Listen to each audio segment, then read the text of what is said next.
IIT 2006 का है। इसमें बोला जा रहा है हमें कि the resistance of a bulb filament is 100 ohm. Resistance हमें दे दिया,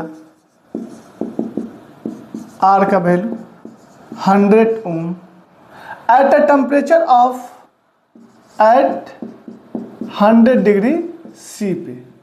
if its temperature coefficient of resistance be, alpha हमें दे दिया 0.005 per degree centigrade, its resistance will become, बताइए कि इसका रेजिस्टेंस 200 ओम हो जाता है एट अ टेम्परेचर ऑफ, किस टेम्परेचर पे, एट हम मान लेते हैं टी, और यही हमें पता करना है।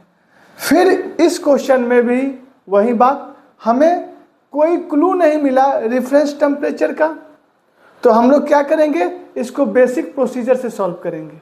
अगर आपने अपने से एज्यूम कर लिया रेफरेंस रेजिस्टेंस का वैल्यू, टेम्परेचर का वैल्यू, और फिर सॉल्व करोगे तो मामला गड़बड़ हो जाएंगी। जो राइट आंसर है उस पर आप अप्रोच नहीं कर पाओगे। आप वैसे करके देख लेना, मैं राइट मेथड का यूज कर रहा हूँ। मैं इसे एज्यूम कर लेता हूँ, ये अपना R1 है और ये अपना R2 है, और ये जो टेम्परेचर है इसे T1 बोल देता हूँ, और जो अपन को निकालना है वो T है।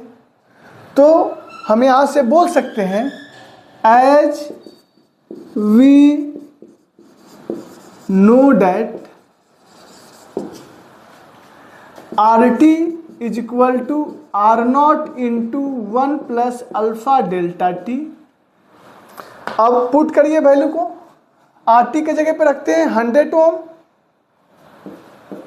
इज इक्वल टू R0 नहीं पता है इंटू 1 प्लस अल्फा मुझे पता है, और डेल्टा टी तो कितना हो जाएगा, T1 minus reference temperature 0 degree C, तो इसे हम लिख लेते हैं T1 माइनस 0 डिग्री सी, और ये अपना हो जाएगा ब्रैकेट बंद। इसे सॉल्व कर लेते हैं, आ गया 100 is equal to R0 into 1 plus alpha T1, 1 equation. दूसरा, इसको हम R1 भी लेके चलेंगे, चलिए R1 लेके ही चलते हैं ताकि हमें जनरल एक फॉर्मेट में इंफॉर्मेशन भी हो जाए। तो ये अपना R1 है। दूसरा, जब हम R2 रखते हैं तो क्या लिखेंगे, RT के जगह पे R2 equal to R0 into 1 plus alpha, और यहाँ पे हो जाएगा T2। एक्चुअली में T2 का वैल्यू क्या है, T माइनस 0।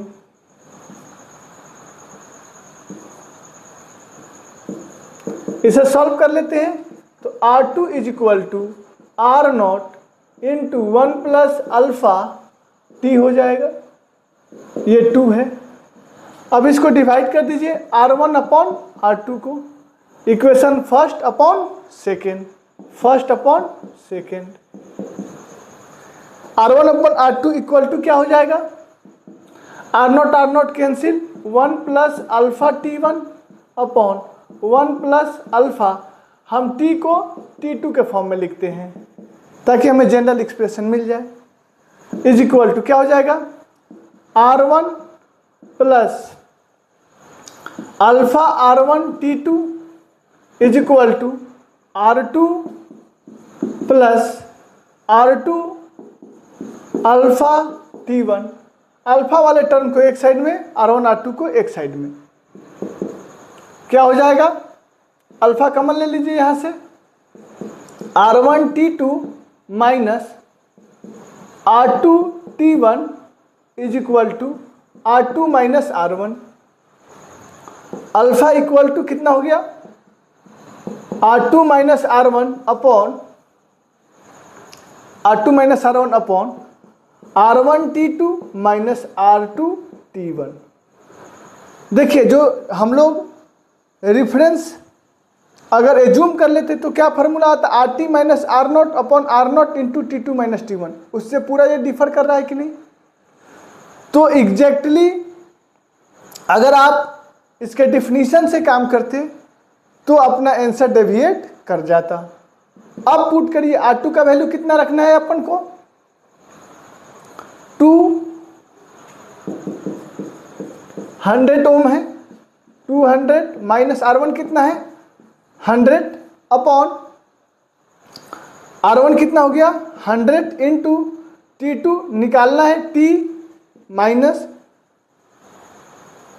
R2, R2 कितना है 200 इंटू T1, T1 अपना कितना है 100 डिग्री C, 100 कितना आ जाएगा ऊपर 100 अपॉन 100 इंटू T माइनस ये कितना हो जाएगा 2 और इस पे 40, 100 कॉमन ले लीजिए तो 1 अपॉन यहाँ बचेगा T माइनस और यहाँ बचेगा 200। तो अल्फा का वैल्यू हमें पता है कितना है 0.005। तो इससे सॉल्व करते हैं, T माइनस 200 ऊपर चला जाएगा और यहाँ पे आ जाएगा 1 अपॉन अल्फा का वैल्यू 0.005।